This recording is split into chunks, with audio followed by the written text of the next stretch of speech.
अस्सलाम वालेकुम स्टूडेंट्स। आज जो हमने टॉपिक डिस्कस करना है उसमें है इंडिविजुअल लेवल और पॉपुलेशन लेवल। इनको हमने डिस्कस करना है।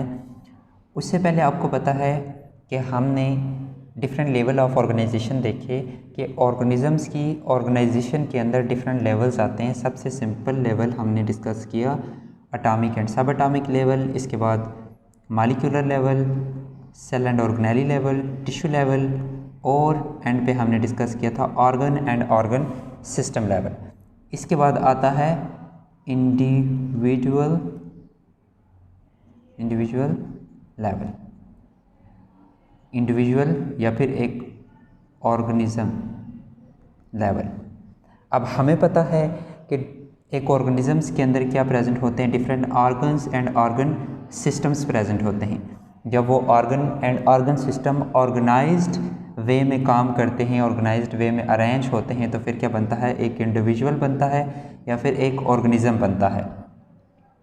और ये तो हमने डिस्कस करना है इंडिविजुअल लेवल के अंदर।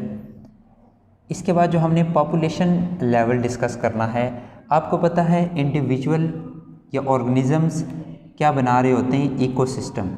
एक इकोसिस्टम के अंदर बहुत सारे लिविंग कंपोनेंट्स आते हैं। इकोसिस्टम के अंदर लिविंग कंपोनेंट्स और नॉन लिविंग कंपोनेंट्स दोनों आ जाते हैं। तो इंडिविजुअल या ऑर्गेनिजम्स क्या बनाते हैं, इकोसिस्टम्स बनाते हैं।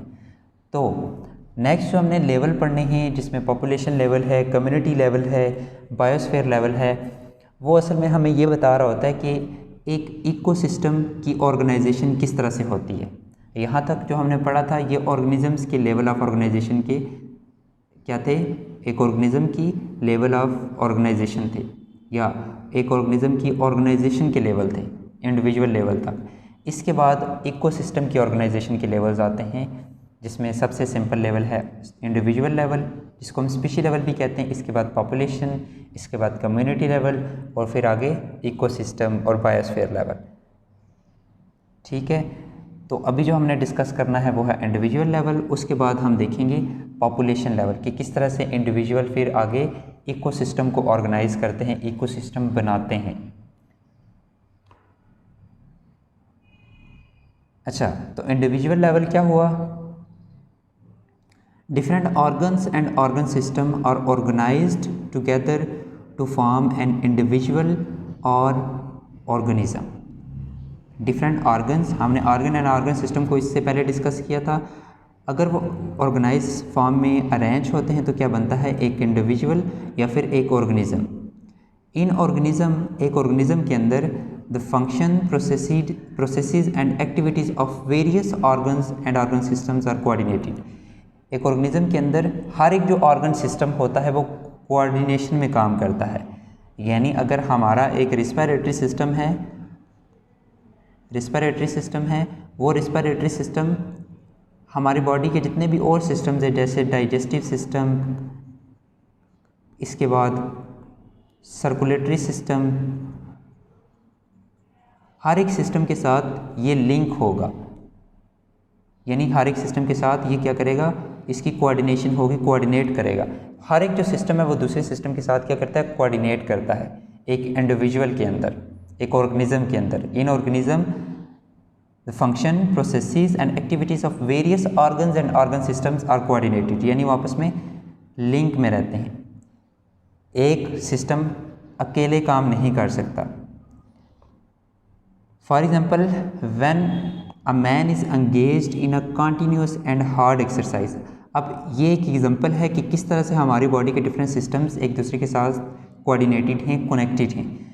जब एक बंदा क्या कर रहा होता है, कंटिन्यूसली एक्सरसाइज कर रहा होता है, उसके सिर्फ मस्कुलर सिस्टम काम नहीं कर रहा होता, उसके सिर्फ मसल्स काम नहीं कर रहे होते। Not only his muscles are working but also there is an increase in rate of respiration. यानी उसका जो रिस्पायरेटरी सिस्टम है वो भी क्या कर रहा है, काम कर रहा है, तेज़ी से काम कर रहा है। क्यों? क्योंकि जितनी ज़्यादा वो होगी, सांस लेगा वो, उतनी ज़्यादा ऑक्सीजन मसल्स की तरफ जाएगी और वो अच्छी तरह से काम करेंगे। तो हार्ट बीट जो है वो भी क्या होती है, तेज़ होती है जब वो एक्सरसाइज कर रहा होता है। क्यों हार्ट बीट तेज़ होती है? क्योंकि जो ऑक्सीजन है उसे मसल्स तक कौन लेके जा रहा है, ब्लड। और ये ब्लड किसका कंपोनेंट है, हमारे सर्कुलेटरी सिस्टम का। तो यहाँ पे मस्कुलर सिस्टम, इसके बाद रिस्पायरेटरी सिस्टम और सर्कुलेटरी सिस्टम, तीनों क्या हैं, एक दूसरे के साथ कनेक्टेड हैं। तो हमारा जो काम है यानी एक्सरसाइज है वो हो रही है। तो ये बात कि एक ऑर्गेनिज्म के अंदर डिफरेंट जो सिस्टम्स हैं वो कोऑर्डिनेशन में चलते हैं। तो ये हो गया इंडिविजुअल लेवल। इसके बाद यहाँ पे इसे थोड़ा सा और डिस्कस करते हैं। यहाँ पे आप आगे यानी ये तीनों सिस्टम आपस में क्या हैं, कोऑर्डिनेटेड हैं। इस एग्जांपल के अंदर दिस एक्सेलरेट, ये क्या करता है, स्पीड अप करता है। This accelerated rate of respiration का ये जो ज़्यादा रेट होता है and heart beat supplies more oxygen and food to muscles, यानी हमारे जो मसल्स होते हैं उनकी तरफ ज़्यादा से ज़्यादा ऑक्सीजन जाती है। किस वजह से, रेट ऑफ रिस्पायरेशन ज़्यादा होने की वजह से और हार्ट बीट ज़्यादा होने की वजह से।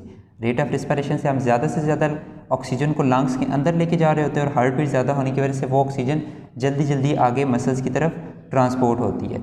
इसी तरह से यहाँ पे जो फूड लिखी हुई है, फूड हमारे डाइजेस्टिव सिस्टम से क्या होती है, लिंक होती है। तो डाइजेस्टिव सिस्टम भी तेज़ी से चीज़ों की ब्रेक डाउन करता है और उन्हें ब्लड में ऐड करता है और ब्लड फिर उस फूड को और ऑक्सीजन को कहाँ पे लेके जाते हैं, मसल्स तक लेके जाते हैं, which they need for continuous work, यानी जो मसल्स को वो फूड और ऑक्सीजन ज़रूरत होती है, किसके लिए ज़रूरी होती है, किसके लिए, कंटिन्यूसली काम करने के लिए। तो ये हो गया इंडिविजुअल लेवल कि किस तरह से organ and organ system organise होके क्या बनाते हैं, एक इंडिविजुअल बनाते हैं।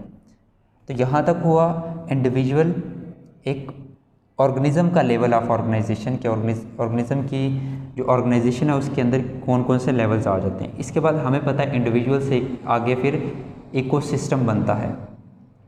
तो इकोसिस्टम की ऑर्गेनाइजेशन के लेवल्स के अंदर सबसे सिंपल लेवल क्या है, इंडिविजुअल लेवल। और इसके बाद नेक्स्ट जो लेवल आता है वो होता है पॉपुलेशन लेवल।